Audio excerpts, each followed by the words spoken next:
Our bodies are so incredible and are capable of amazing things, from running marathons to healing from all kinds of diseases to the miracle of growing a new life. Your body is designed to heal, protect, and sustain you. And yet, we often take our bodies for granted, neglecting their needs and pushing them to their limits as if we're robots with a never-ending battery. Ask yourself, how do I treat my body? Am I making healthy choices 80% or more of the time? Do I feed my body what benefits this temple of mine? Do I celebrate and honor this amazing vessel that carries me through life? Or do you treat your body like a disposal more often than not? Welcome to the Life is a Healing Journey podcast by yours truly, Anuschka, with a C. This podcast explores how you can create a true healthy lifestyle and live your life to the fullest in the face of any circumstance by healing and balancing your mind, body, spirit. If you are someone that's been dealing with disharmony in any area of your life and you are committed to seeking harmony, this podcast is for you. Let's start healing.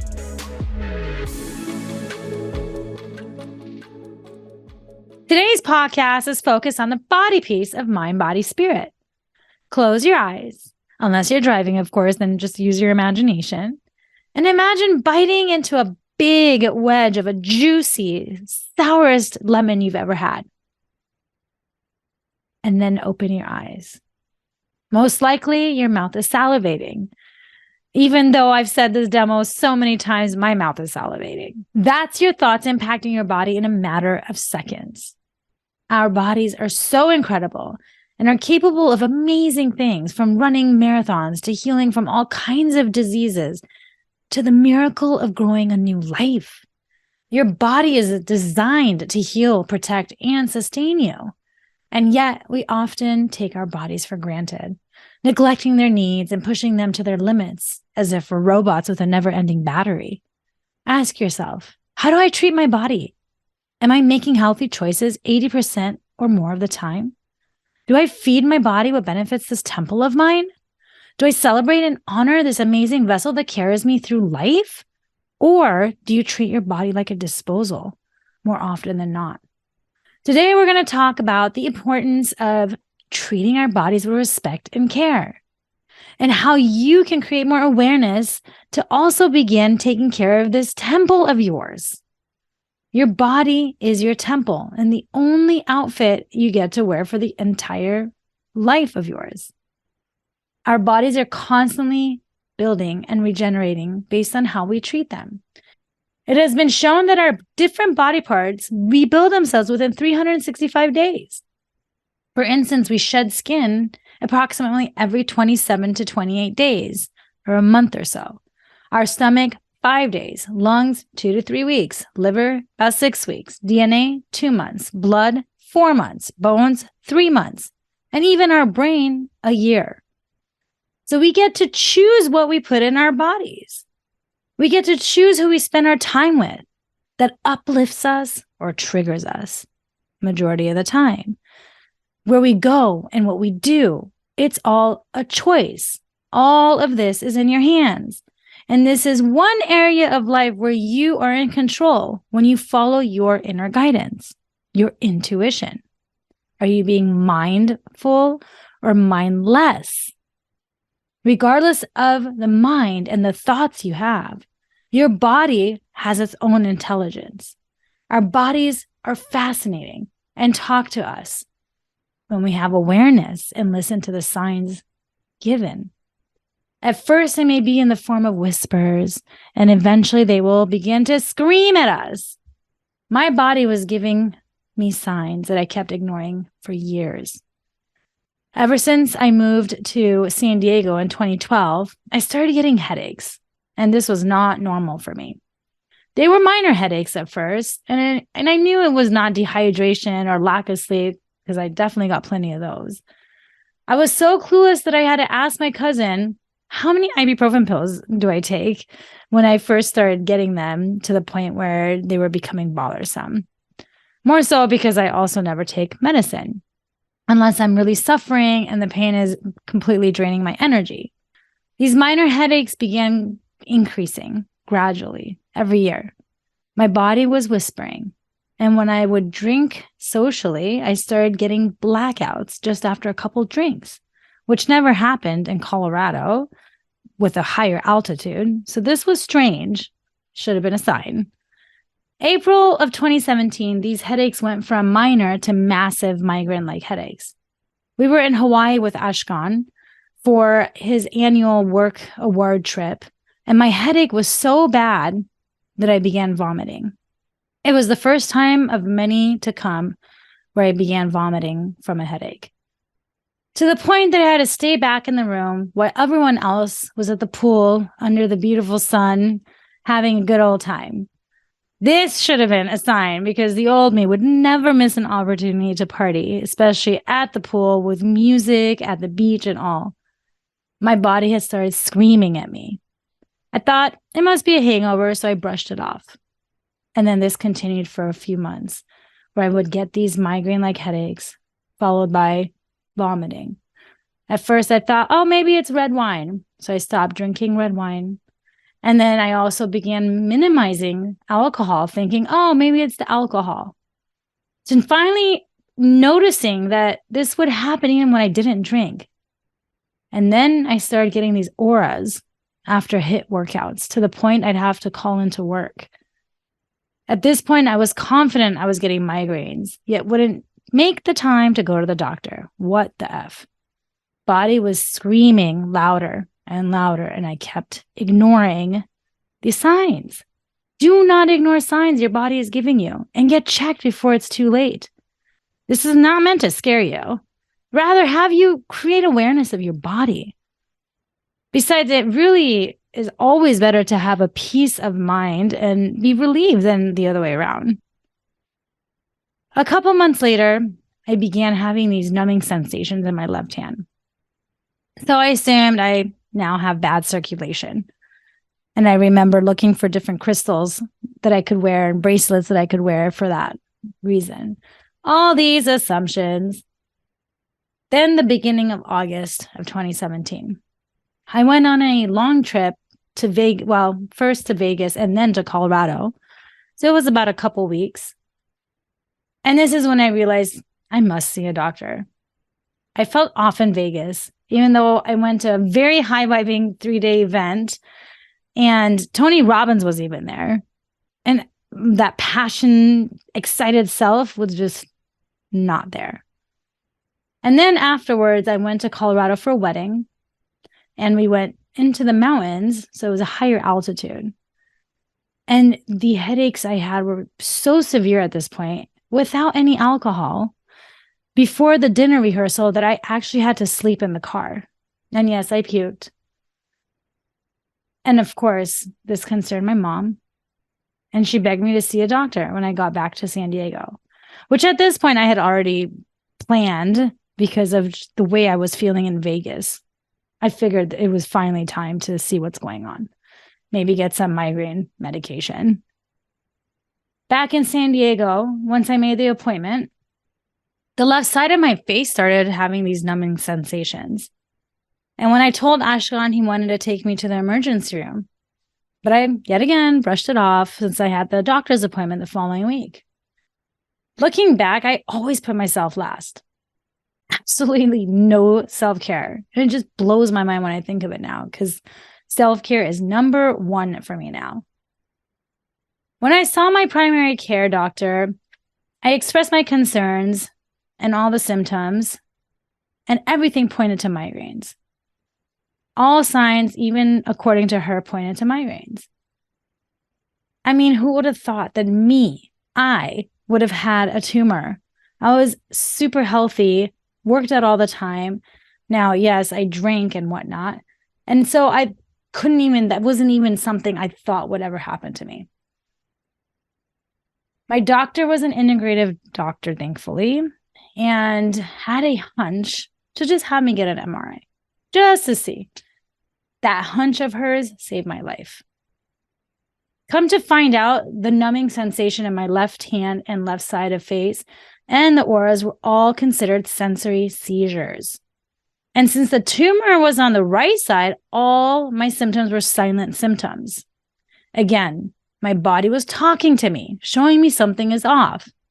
My motivation, passion, and personality were completely gone and constantly thought something is wrong with me. I was always the initiator and planner of my group of friends, and planning felt so difficult, more like a chore. I no longer could handle project management tasks at work when that used to be one of my main roles, and I actually loved it for years. I didn't even want to plan my own wedding. I wasn't that excited to even go dress shopping. These things would normally have excited me so much. To-do lists and tasks have always been my thing, yet they would overwhelm me immediately, and I'd get lost. I always was this super extra organized person and always want things to be clean. Yet at the beginning of my relationship with Ashkan, I would leave dishes in the sink for days. I hardly cleaned.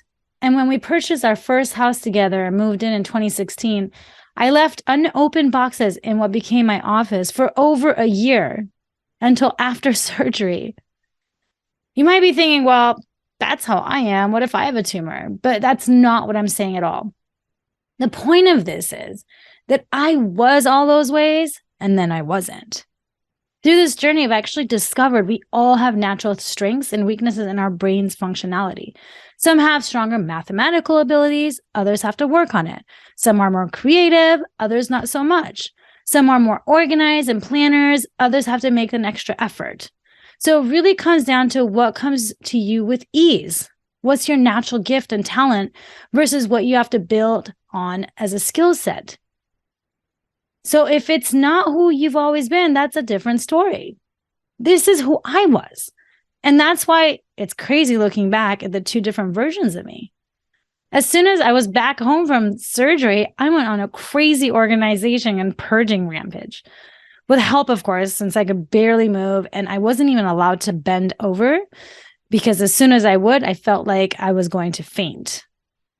I was literally opening up every drawer throughout the house and taking everything out and rearranging it while purging things that no longer were needed. And of course, I ended up opening and organizing, as I said, those boxes in my back office after a whole year of them sitting there. Yet we got them open within a couple days. Ashkan still says that he married a different girl. Now, of course, he realizes he got the better version of me. My passion for dancing was gone. I didn't enjoy it at all. This really should have been the biggest sign. Dancing is truly a language of my soul. I was no longer that Energizer bunny and super low energy. I had to drink so much coffee. I don't even remember, cups of coffee just to get me through work. And when I got home, all I wanted to do was absolutely nothing. I just wanted to chill and be a couch potato. I kept pushing myself to work out because that was my thing, working out, volleyball. These were different obsessions I had, and they all became like a chore. Plus, my reaction time was horrible, especially in volleyball, which again should have been another huge sign. This whole feeling like working out is a chore, that is. My sense of fashion went to shit, and I kept wearing the same things over and over again. A lot of times not even matching. My creative side was just not there. Super dull. And when I look back at some of the graphical design work I did post-surgery, well, the work that I did pre-surgery, and I looked at it after surgery, I couldn't believe I had designed those. They just seemed so scattered and too busy. Yet the whole time I kept thinking, oh, it must be all the personal transformation work I'm doing. I'm changing as a person. I'm becoming more laid back. I'm becoming more mellow and chilled out. But I just didn't feel like myself. I was a different person, completely different personality. I felt soulless. And looking at pictures from that time, my eyes looked soulless to me. The tumor was in the right frontal lobe, which is what controls creativity, problem solving, organizing tasks, motivation, sex drive, and all the other things that I mentioned. These are all the silent symptoms. So many told me after they thought something was wrong with me, or they thought Anuschka and I were having problems because of the way I was acting. These silent symptoms, all that my body was showing. When my surgeon asked what I've been experiencing pre-surgery, and I expressed to him what I've noticed, especially in terms of lack of motivation, honestly thinking I'm sure it's not related since everything seemed to be working fine. It's not like I was paralyzed or loss of speech or anything like that. But he immediately started nodding his head and explained, these are silent symptoms, since the tumor was on the right frontal lobe and not left, which then would have been those physical symptoms of speech and movement of the body parts and things like that. Oh, and then the other thing I realized, that all the years in San Diego, and even the last couple of years in Colorado, my lower right molars were hurting. The 3 back molars were constantly hurting. And I had seen multiple dentists and no dentist could figure it out, to the point where I had to get 2 root canals. And then the third one started hurting as well. They didn't even know that it was related to the tumor. And my dentist at the time was completely shocked when I told her that the pain went away after surgery of the 1 remaining tooth without the root canal. And apparently, which is actually quite embarrassing, although whatever, I don't get embarrassed anymore, but apparently I had horrible breath in the mornings. Anuschka told me this after surgery, since my morning breath completely changed and thankfully it became pleasant. And I couldn't believe it. He would tell me, he's like, your breath was so bad. It was like something was rotting. So many random side effects that my body was showing, none of which I took on as a sign. Everything is connected in our body, and our body's intelligence gives us signals in so many ways, many of which has not even been discovered yet scientifically. My body was not my temple.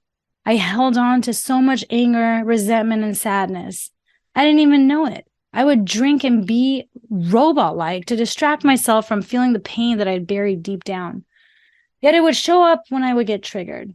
This rebirth journey connected me to my body that I now cherish, oh my gosh, so much. I no longer try to lose weight as I did since high school till 2017. Always was thinking about what's the next diet I can do. And I would yo-yo. It was always about how can I lose some weight? Focusing on, oh, this body part of mine, my thighs, and all the things that I would criticize about myself. Now I'm all about a healthy lifestyle, which means 80% healthy and 20% treating myself. And I always share that with my clients too. That's how I guide them, is how can they have a different relationship with food and self-talk with food. And on top of it, creating that 80-20 lifestyle. So that way they can do it for the rest of their life. And in terms of relationships, same thing, the 80-20 rule, 80% uplifting and then 20% not so much, where you might have some conflict, and that's perfectly normal. We're always going to have some disagreements with people in our lives because we all have opinions. We've all have different experiences in our lives and different perceptions. So that's very normal. Now, if it's flipped around, then that relationship becomes toxic.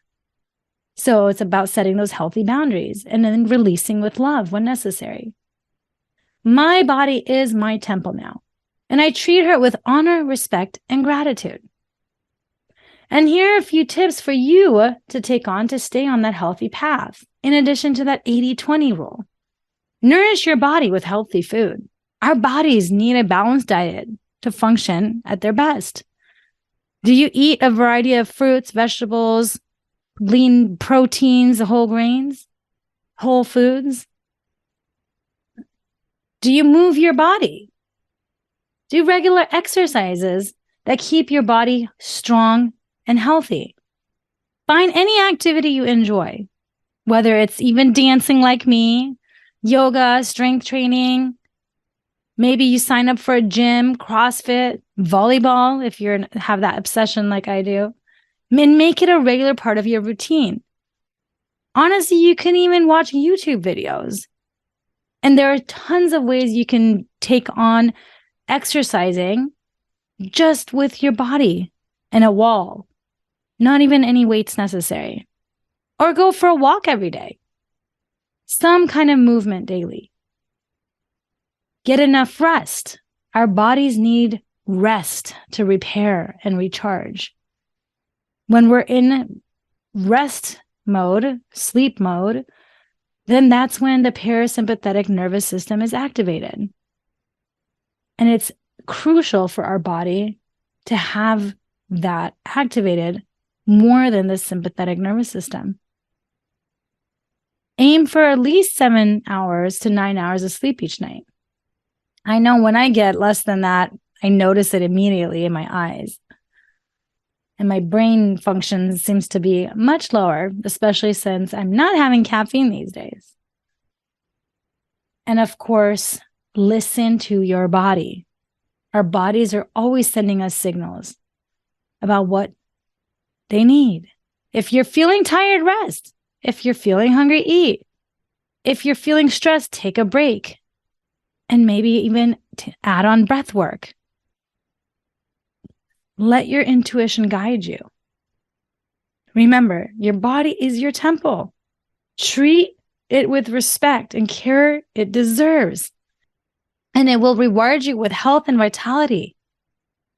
It's always about just 1% better daily. And when you take on 1% better daily, through the entire year, you will be 37 times better than today. And now for the practice area to integrate into your life. What daily routines can you integrate in your life that will have you get more connected to your body? Consider setting a reminder or alarm to remind yourself, my body is my temple. And take an action to honor your body. Subscribe to not miss next week's episode focused on the spirit. Thank you for listening to Life is a Healing Journey podcast. You are here to peel and heal one layer at a time, to live your life to the fullest in the face of any circumstance, while embracing a life filled with love, joy, and peace. If you are in disharmony in any area of your life and truly desire to be in harmony and committed to elevating your health and well-being, I'm one click away. Find me at healingwithanuschka.com. And remember, that's Anuschka with a C. And if you like what you heard, please subscribe and share this podcast with your loved ones. Get your healing on. Until next time.